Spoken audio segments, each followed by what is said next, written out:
har faktisk kun lavet 4 sætninger, jeg kunne simpelthen ikke finde på den 5. Hvor det relative pronomen har forskellige betydninger i de tyske sætninger. Og den første sætning, det er, at Nessie ist eine Frau, die ist lebt mit Männern zusammen zu sein. Og her kan vi jo se, at Nessie er verballedet, og ist er subjekt. Substantiv. Hvad hedder det? Substantiv. Subjekt. Og ja, det relative pronomen, det er de, og de refererer til eine Frau. Og de er subjekt i ledsætningen, der ligesom er hun, der elsker noget.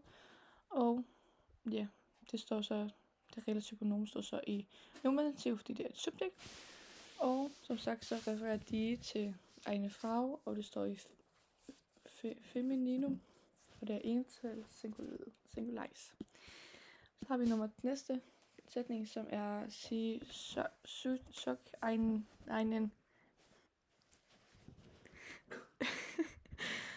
Mann, wenn sie will. Ja.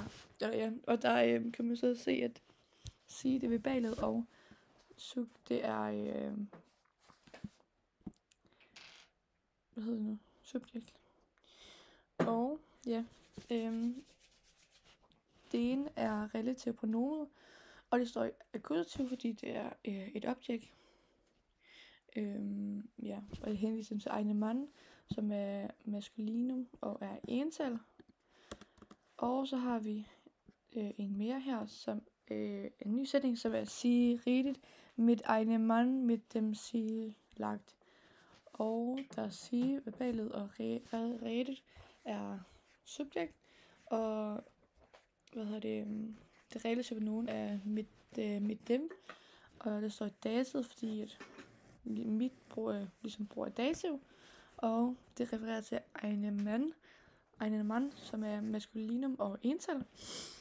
Og den sidste sætning, det er genitiv og ejeforhold. Det er sie seid einen Mann, dessen Augen schön sind. Og der er det dessen, der er det relative pronomen, og det står i genitiv, fordi som viser tilbage til ejerskabet, altså hans øjne, og det refererer til einen Mann, som er maskulinum i ental. Yes.